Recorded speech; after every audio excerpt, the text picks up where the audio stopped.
Please now let us welcome Reporters Without Borders, and we have Lucie Morillon and Grégoire Pouget. Please give them a warm round of applause.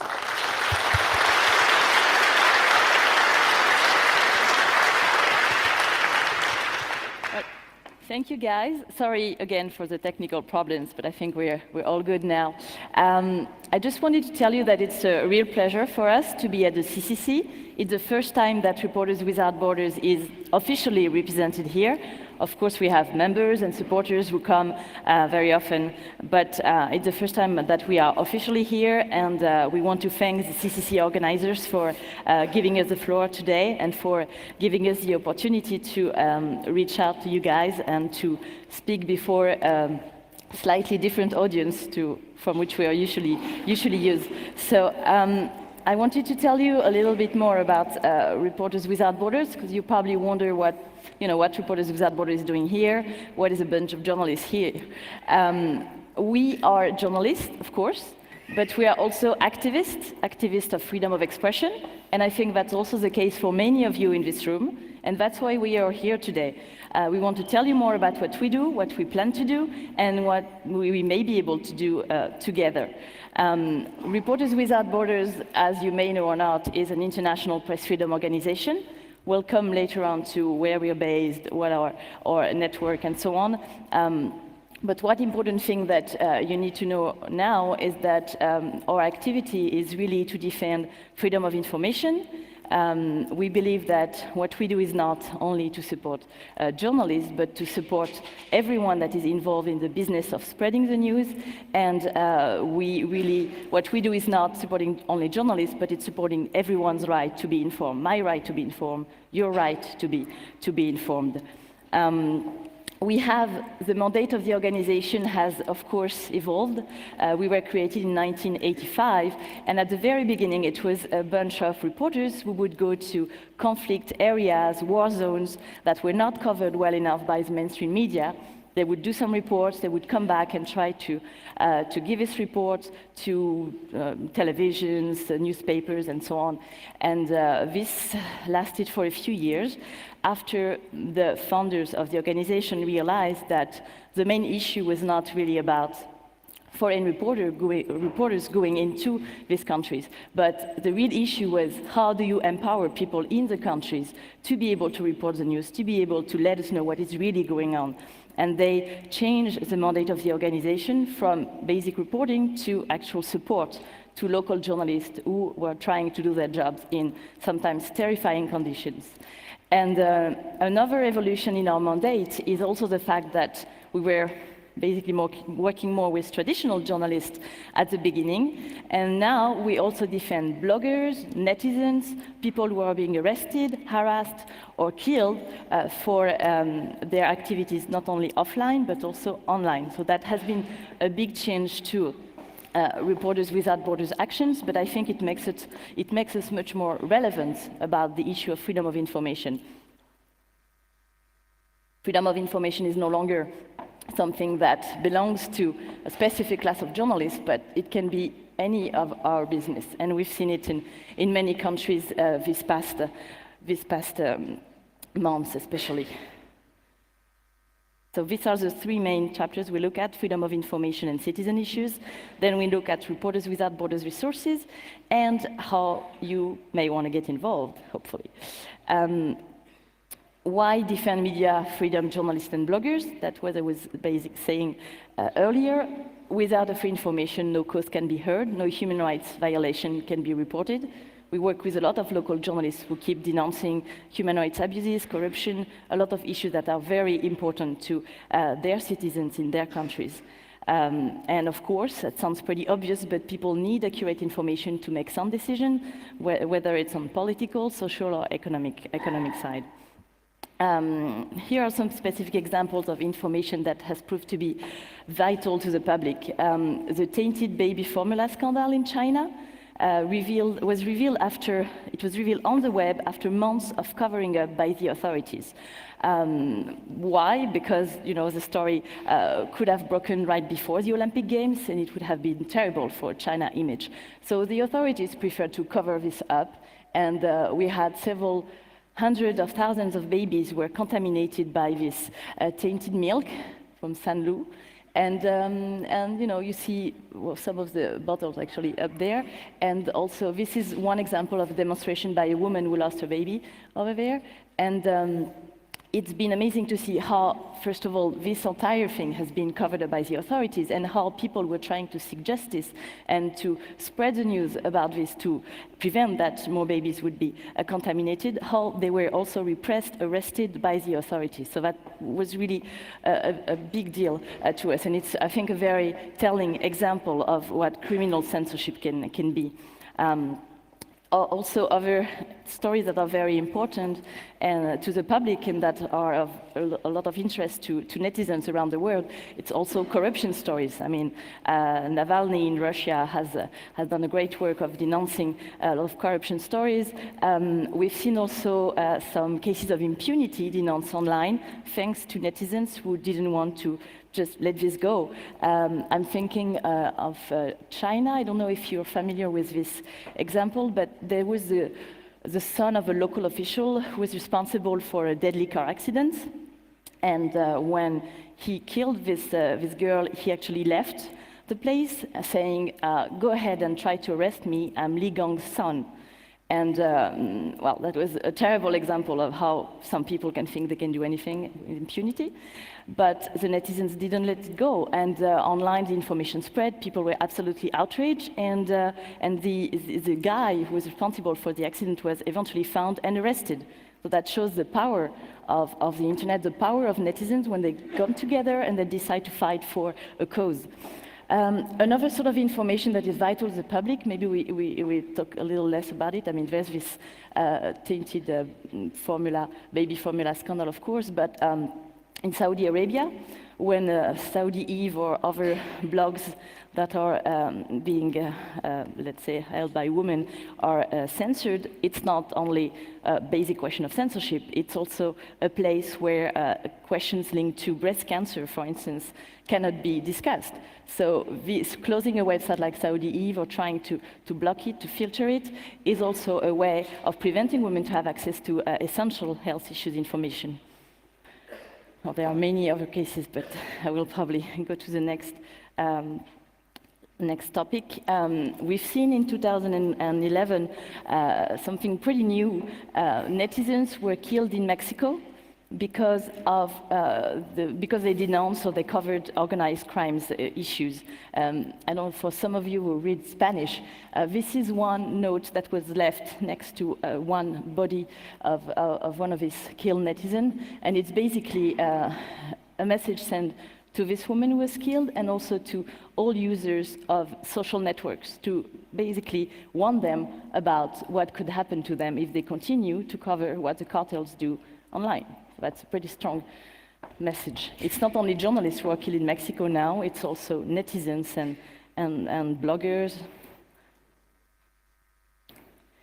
That actually leads us to, I don't know if you saw this report, we published it on the 22nd of December.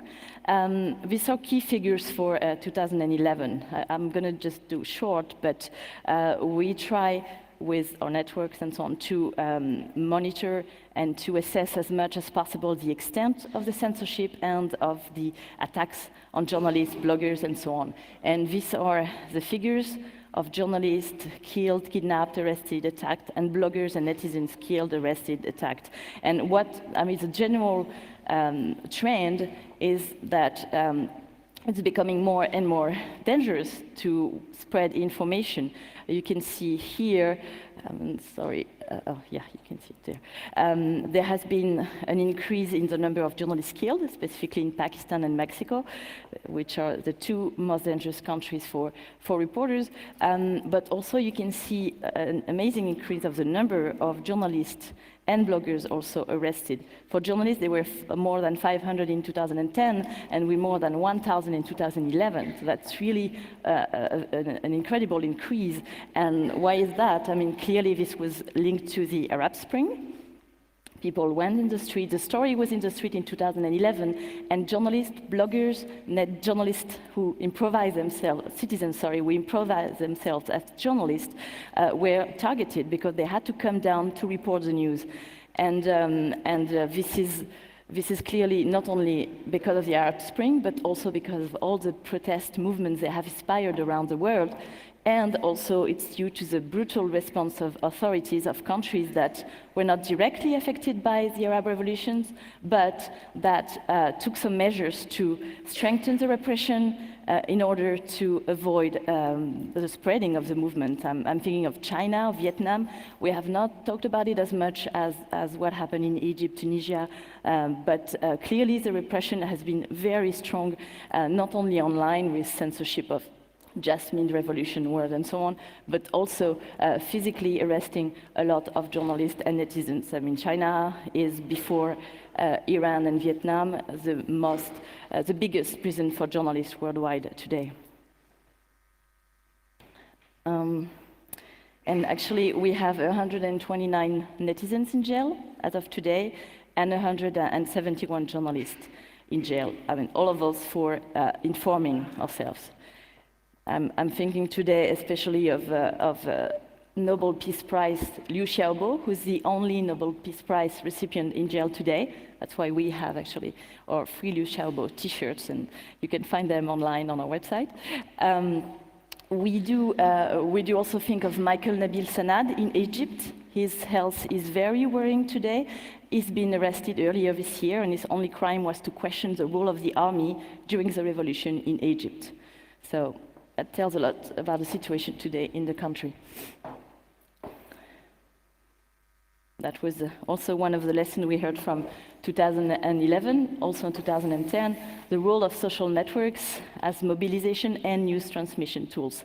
Anyone was able to send information, to cover the news, and we've seen here how traditional journalists had an interest in working with bloggers, netizens on the ground. I mean, how can you get today image from China, image from Syria, if you are only working through traditional journalist networks? You can't. I mean, you have to be in touch with people on the ground. They are the ones who take risk, but they continue. They want us to tell the rest of the world. They want us to tell other Syrians and others in the region what is going on, so that there's a solution found today to the issue. And thanks to the internet, thanks to social networks, and thanks to these very courageous journalists, netizens, we are today able to follow up what is going on, to follow live the repression, the demonstrations, and it's something that is very new. I remember in 2007 when the monks, when we had the Saffron Revolution, the monks revolted in Burma, and it was something that we were able to follow live. Clearly the repression was very strong, but compared to what happened in 1988, where also the Burmese dissidents were very severely repressed in Burma, we were at that time not able to get live coverage, of course, and we received some footage, some images, but very few of them, and weeks or months after the bloody crackdown happened. So that's something that is not possible anymore today.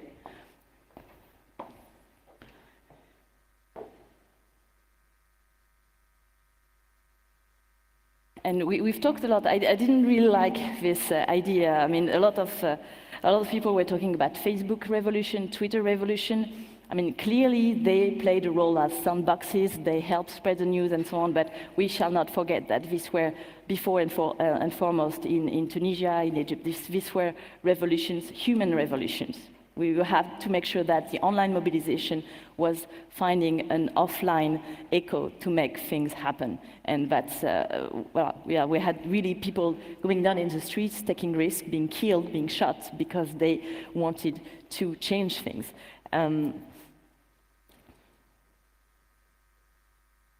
So we're just coming back quickly to the citizen journalists and the importance they have, especially in countries where the mainstream media are under the control of the government. These are the ones who cover the news.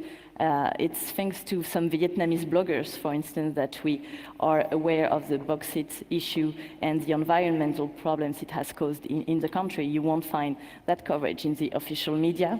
And anyone can be a citizen journalist. You can be, anyone can be. A blogger can be, of course, a citizen journalist, but also netizens, lawyers, human rights defenders. We've seen that there's a wide range of people that decided to step in and to help the flow of the flow of information. Sorry. And we're very humble about how the local people, the local journalists, the local bloggers are the ones who are really in danger, the ones who are taking the risk, and without them we wouldn't be able to do anything. We try to provide them as much assistance as we can, and I'm just going to tell you a little bit about our activities. The basic one, to be able to take action to defend online freedom, we need to have facts, we need to monitor online free speech and cyber censorship. So we do some fact-finding missions to different countries. In some countries we go as journalists, in some countries we go as an NGO, and in many countries we just enter as tourists. We run the risk of being expelled, but that's not a lot compared to what the local journalists do. Some of my colleagues were recently in Libya, others in Mexico.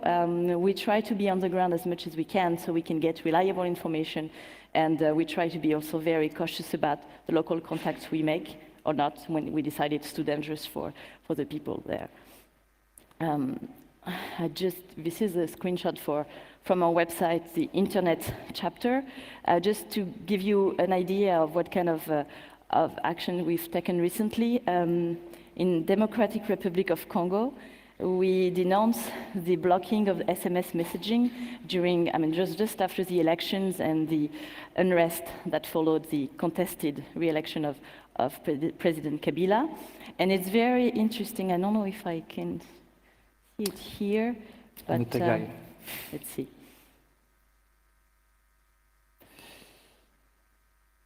We had an answer we wrote an open letter to the Interior Minister of Democratic Republic of Congo. I don't know how many of you can speak or read French here, but basically he didn't like our letter, and the answer is pretty telling. We cannot see everything. Let me just briefly translate for those who don't understand. He's basically explaining that he's the one who took the decision to cut SMS messaging service, and in consultation with other authorities in the country, and is saying that his mission is to guarantee public order and citizen security, and especially in these electoral times that was violent and agitated. And he's saying that the government does not take any instructions or receive lessons from anyone, including Reporters Without Borders. And he's the only one to be able to assess the opportunity of conserving or cancelling the measures he took. He's aware of the financial loss for companies, especially telcos, the population, and the state itself. That's one of the issues we actually wanted to highlight. And he's saying that next time we write to a minister or any other authority, we should use a more courteous and responsible language, and he forbids us to give him orders. So clearly our letter was not well received, but I think we were not the only one, of course, to denounce this situation, but I think that the fact that we as an international organization took a stand on this issue helped partly to change and to restore the SMS service. We also welcome the release of a blogger in Egypt, Mr. Abdel Fattah. We also published a press release about in China another cyber dissident who was going to jail. We had 3 cyber dissidents who went to trial this week. We also publish something about the Maldives, where a blogger was victim of religious intolerance. We also relayed the news about the release of Razan in Syria, and also about Kazakhstan, when the communications were cut in one part of the country that is marked by unrest right now. We also denounce that. So that's, you can see that we try to intervene in many countries, different cases, to help the people we defend. We also publish every year a list of the enemies of the internet. The new list is coming up on March 12, World Day Against Cyber Censorship. And in March 2011, we had as enemies of the internet Saudi Arabia, Burma, China, North Korea, Cuba, Iran, Uzbekistan, Syria, Turkmenistan, and Vietnam. You can also see the list of the countries under surveillance, where we have Bahrain, Belarus, Egypt, Eritrea, but also democratic countries such as France or Australia. I mean, I guess you all have in mind the 3 strikes law in France, which is one of the reasons why the country was on this list. Okay, I will have to to make it short. So this is a map that help us visualize where these countries are, and clearly the new list is going to be updated for this next World Day Against Cyber Censorship. Another thing that we do is very important is the advocacy work for jailed or harassed bloggers and media under pressure. So we can launch some awareness campaigns or relay some campaigns that do already exist. Like Razan Hadawi in Syria, we did relay the campaign that was drafted by one of her friends. For Liu Xiaobo, we also created a campaign, and we try to relay it as much as possible internationally. This is an example of an online demonstration we held online, actually, in 2009. We offered people to actually choose which country they wanted to demonstrate in. This one is example of Burma, and people would choose between different slogans. So that's it. We have a tourism campaign. I will put some material here for those who want some postcards and so on. I don't know if you can read the slogan from here, but this is about Vietnam, and it says, "Fuck human rights, book a vacation in Vietnam." The idea is not to call for a boycott of tourism in Vietnam, of course not, but we just want tourists to be aware of what is going on in the country and how repressive the regime is. This is also one of our actions. We have occupied embassies, tourism agency. In the past, we are usually arrested, but it doesn't last very long. This is in front of the Syrian embassy. It's an action we took in last May for World Press Freedom Day. And as you can see, we launched some painting on the walls of the Syrian embassy in Paris, and the slogan was it's not blood, but ink that should be spilled. So we are denouncing the arrest, the killings, and the censorship happening in the country. It was very well covered by the media, and we got a good feedback from Syrian activists who were telling us that they needed more this kind of actions. We also provide financial, judicial, and material assistance to netizens, their families, media online. I think my colleague Grégoire will tell you more about it later. And this is also in Haiti, a few days after the earthquake. We were able to set up a media center for journalists and anyone who was interested in information sharing, and a mobile cyber cafe that was going from one camp to another so that refugees could have information. The idea was to support the relief efforts and continue to spread information about where to find water and many other important issues. We also, Gregor will tell you more about it, but we also provide training, guides, and tools to help defeat censorship and better understand online security. We also support online media and websites under pressure for reporting sensitive news. We have denounced the pressure against WikiLeaks supporters and the treatment reserved to Bradley Manning. We also lobby government to prevent them from passing a dangerous law that could have some bad consequences for online free speech. And we raise awareness on corporate responsibility issues. I would have liked to have more time to talk about it, but I'm happy to continue this conversation later. We were among the first one to denounce Yahoo's involvement into the Shitao case in China, when Yahoo gave some information that helped sentence Shitao to 10 years in jail. And we have done a lot of pressure on companies to make sure that they would be held accountable for their activities. We currently support the Global Online Freedom Act that has been introduced in the US, and hopefully coming soon a European version of this bill with stronger, let's say, stronger options for export control of material that can be used for surveillance in countries where it's used against dissidents. just to give you an idea of how much people work for us, our headquarters in Paris, it's about 30 people, but we can rely on a network of 140 correspondents worldwide. We have a network of partners, local organizations in Belarus, in Democratic Republic of Congo, in Latin America. I mean, we have about 10 of us local organizations that work with us. We also work with other NGOs that are specialized on human rights and other issues. And of course, we have on-the-ground contacts, activists, members of civil society, and so on.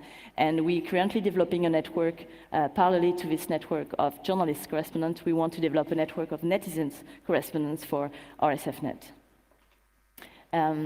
For advocacy and lobbying, we also have representatives in Brussels and Washington, and branches in 10 countries, plus a legal committee that helps us draft its policy, help us send observers to bloggers and journalist trial. We also have some publications on North Korea, organized crime, a handbook for bloggers and cyber dissidents that need a serious updating. Grégoire will tell you about it. And here it is. We're just going to tell you a little bit more about an upcoming project we have, and I think we would like to get your help on this. Grégoire, and just to let you know, Grégoire is in charge of all our cyber censorship issues, and specifically of this project he's going to tell you about. So, as Lucy explained, Reporters Without Borders has been doing a lot of things, and we have been studying the censorship and cyber censorship for now maybe more than 10 years. And back in 2010 in Paris, we created the first physical shelter dedicated for bloggers and journalists. It was basically a room in our office in Paris with 3 different computers, and we set it up on those computers Tor, a specific VPN. There was a Firefox with the fancy extension that helps you to remain anonymous when you're going on the web. And in this shelter, we also we had many handbooks we provided to people who came in the shelter. For example, Security in the Box, or the very good handbook How to Bypass Cyber Censorship.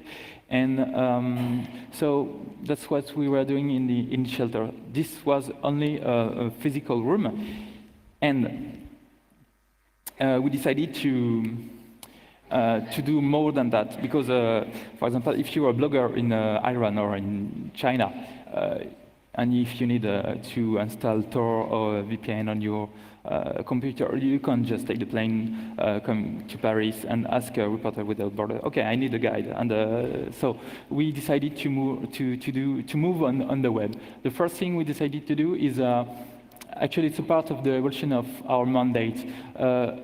We want to create a cyber shelter. What is a cyber shelter? It's a website on which we're going to publish censored documents. For example, a blogger in China wants to publish something on his blog about the milk, the milk case. He published this, he goes in jail, and the blog post is erased from the web. What we are aiming to do is to get the blog post that has been published and published this post on our website. So we are going to fetch and gather many documents like that and publish them and translate them, because this is very important for us to explain that in China you can go to jail because you just publish something on milk.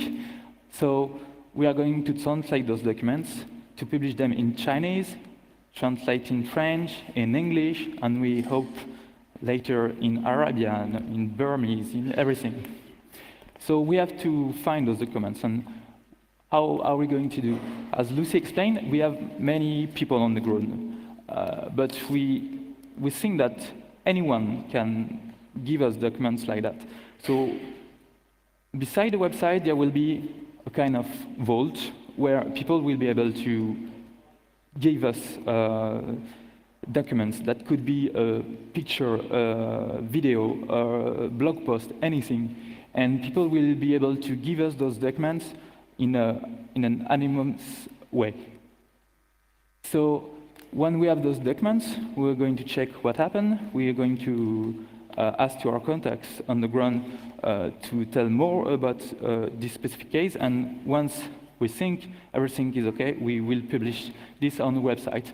And if the author of the blog post wants to remain anonymous, because he will have more and more problems even if we publish his post, we are going to act as an editor. We are going to assume the legal responsibility for what the guy has written, or for the picture he took, or for the video he did. And so there is we want to raise awareness on these cases, and we want to spread the word, because for us, in an idealistic world, the guy who wrote on the milk in China, his post has to be, if you're in China, you must have access to this.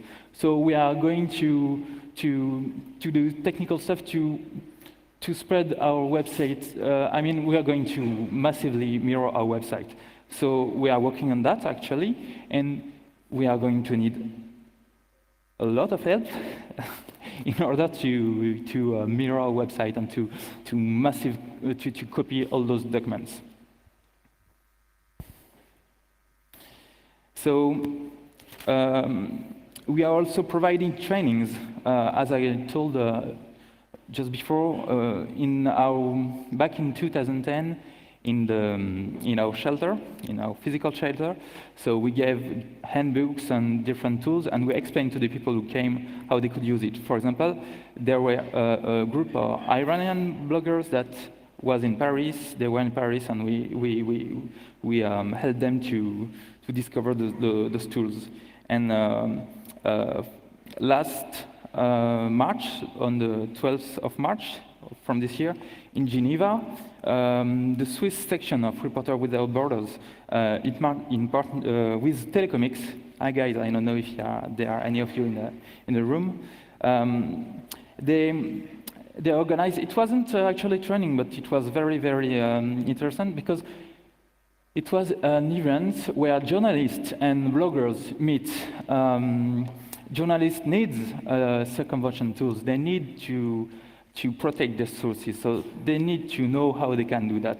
So they need technical skills, but journalists don't always have those technical skills, and people like the guys from Telecomics, hackers, they do have that. So what they did in Geneva, they invited those two groups of people, and they make them meet and exchange.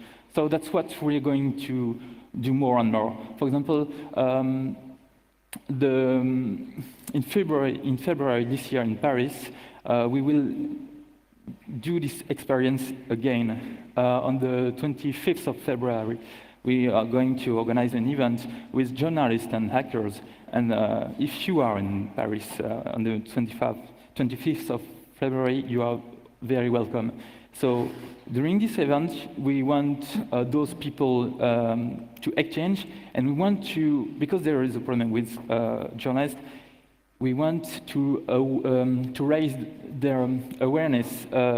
We want to explain them that they really, really need to protect their sources. They can't just send email to people on the ground, because email is not secure. They can't exchange sensitive information. They have to know that if you are using, for example, Skype, in some countries, Skype can be dangerous for the guy you're talking with. So we want to do that also. And so since we are talking about web, we had to put a lolcat image. This is a whole project. Beside the cyber shelter, beside the trainings, we also want to be able to provide to journalists and netizens and bloggers, we want to be able to provide them tools like Tor, and we are working on our own anonymous VPN, so we want to provide that. We want to provide them the tools that could help them to be anonymous. So, for example, we want to provide them live CD or live Linux system on USB key. We want to spread handbooks and, for example, TrueCrypt tools or the guide I mentioned how to bypass cyber censorship. And there's something we want to do. We want to provide secure hosting. During the, I don't know if you've seen that during the last election in Russia, there were many websites that has been under DDoS attacks because the press, the paper in Russia, all the different people were talking on the web, and the web was the only place where there were free information. So websites went under DDoS attacks, and we want to be able to provide them secure hosting. For example, we are going to mirror, to set up many mirror for a Russian website we are working with. This is going to happen in March, and we are already working on that. And the last things we want to do in this project is we have a specific budget, we have a specific fund in order to give dedicated grants for netizens and bloggers. With these grants, we are going to be able to buy them computers or cell phone or, for example, web server if they need more powerful web servers in order to host their website or to host any tools they can work on.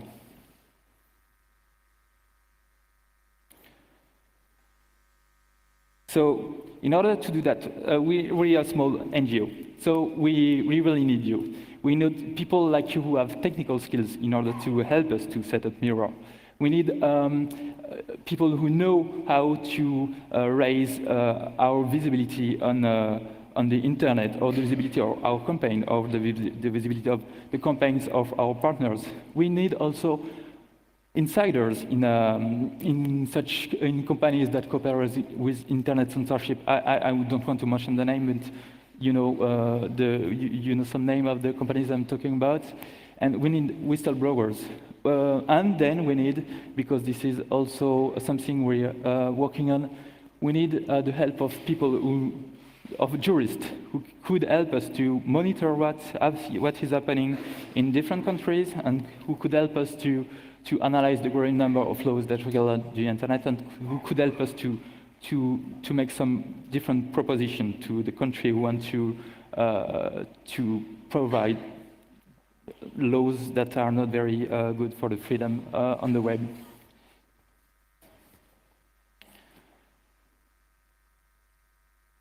So, if you're a tech guy, what we need? We need, for example, we need to know how a country can organize its national network to make the censorship more easily. So we need people on the ground who could help us to carry tests, or we need people who knows how to make an Nmap stuff or stuff like that. We also need to know which communication tools are safe. Can we use Skype in China? So that's not a real question. Can we use RSC? Can we use Google Talk? Should we use PGP mails? Because in some cases, PGP can be dangerous, because if you are the only one in China using PGP, so you're just saying the Chinese government, hey, I'm using PGP and maybe my mail is dangerous, so come to my house and pick me. So we need people who could help us to know which is the right tool for those to communicate with people on the ground. We also need people who could help us to make a better handbooks. Because, for example, I got it right here. As I told you, we are working on the internet since more than 10 years, and we have many publications. For example, in 2005, we published this. This is handbooks for bloggers on cyber dissidents. And if you read it, there are many, many interesting things. But I think, for example, the third chapter is quite out to date. So we need people to help us to have better handbooks for the people that need that.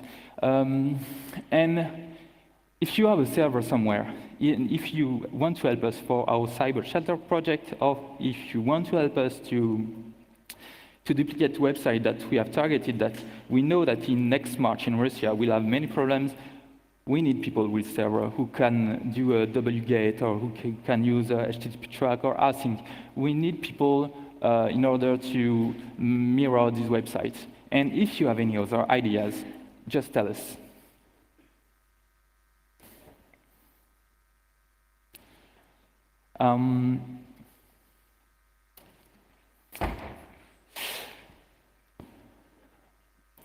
So we need also skills because we have a lot of campaign, and we are going to show you at the end of the presentation our new campaign. So we need people who can help us to spread the word with those messages, with our messages or with the messages of the other NGO we are working with. And even if you are about to launch a communication campaign, we can also help you. We have a network, we have people on the ground, so we can help you. We need Twitter stars or Facebook stars that could just publish the messages on their walls, or that could just tweet or retweet our own messages. And I think that's it.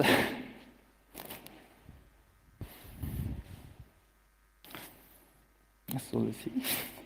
Yeah. Well, we're coming to the end of this presentation because I think time is running out. If you want to keep in touch with us, here is how you can. And you can, of course, come and talk to us after this presentation. And we're going to end with a campaign, a very short video campaign, less than 1 minute, that we wanted to show you. It's not finished yet, so don't be too rough with us.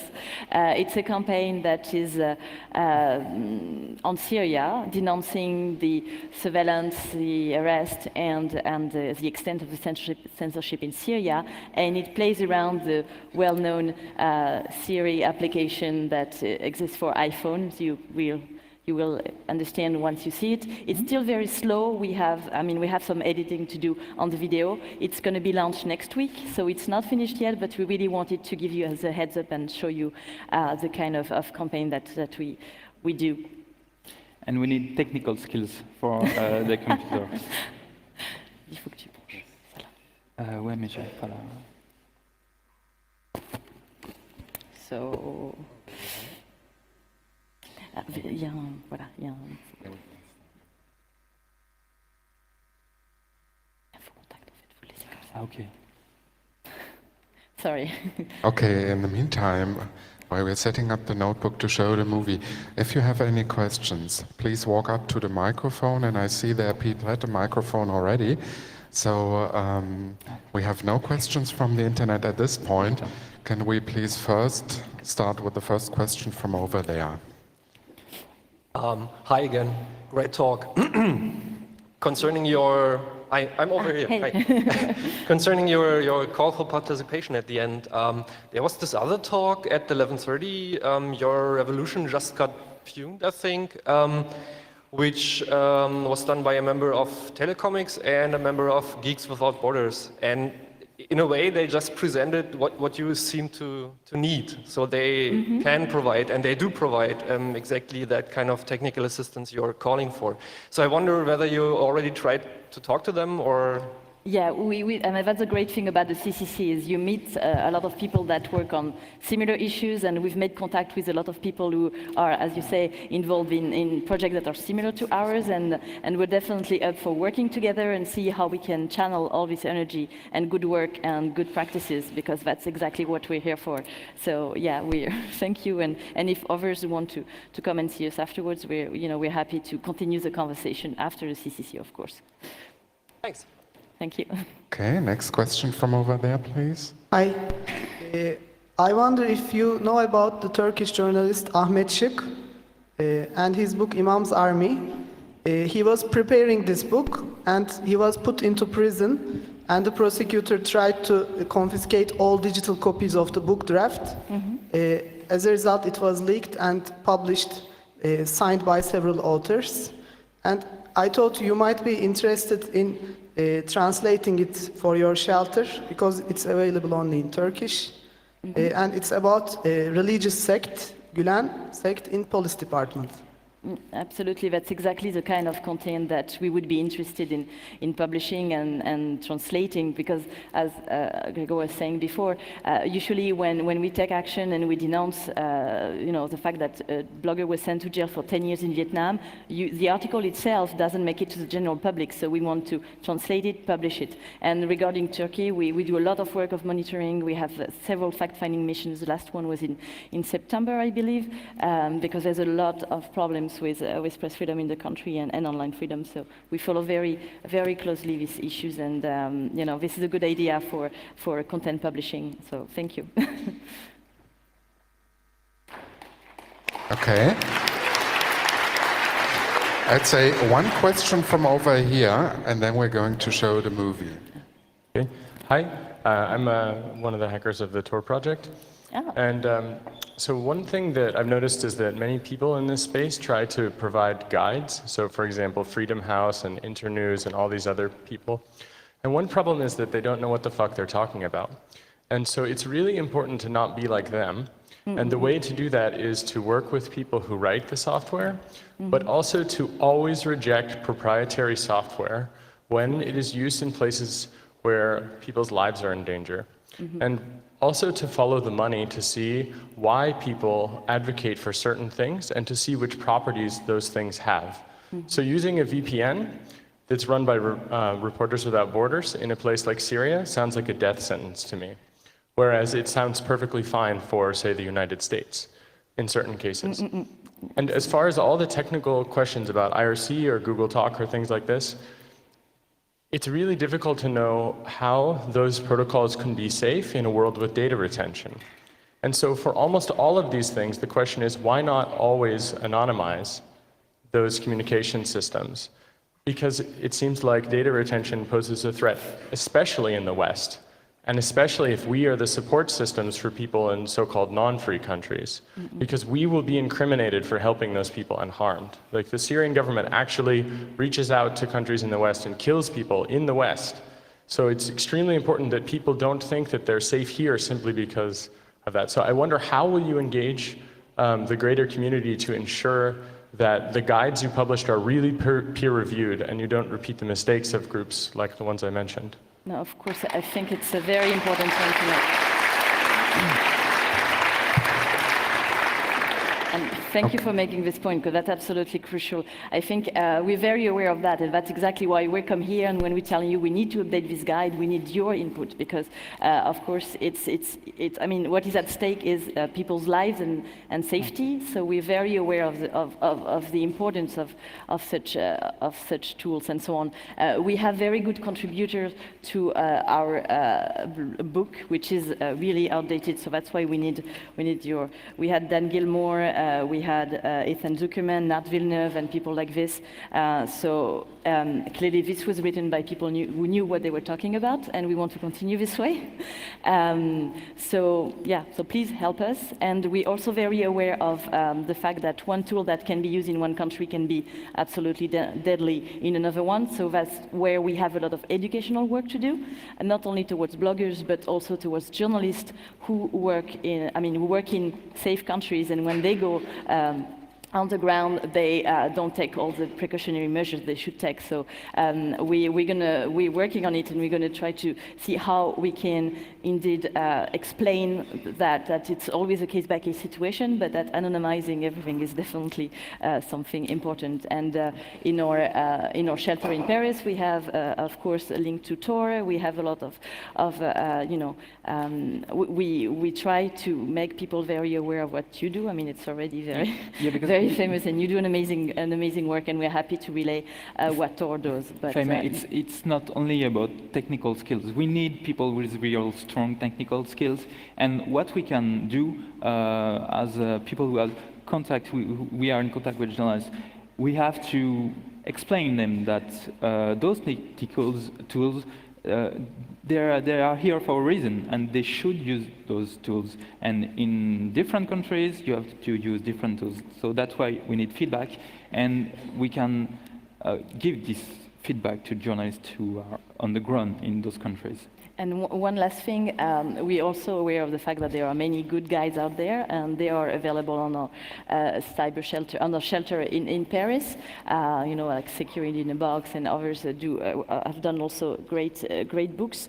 And the idea with our books is also to gather all these important skills and knowledge. But what we're going to add also are testimonies from bloggers and journalists on the ground to explain exactly how they use these tools and how it changes also, because that's going to be the challenge, to keep it updated. And the idea of making it a wiki is also to make sure that it's going to be collaborative and it's going to be updated as much as possible, because, I mean, you know that better than I do, things change very, very fast online. Shall we? Shall we show you? So again, it's pretty slow. So you will see some, you know, the rhythm is going to be improved, but at least just to give you an idea. Let's go.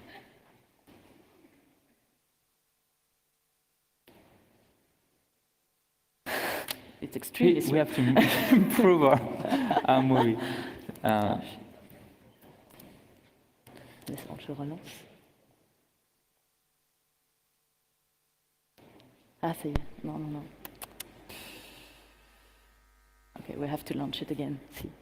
Ah. C'est déjà passé.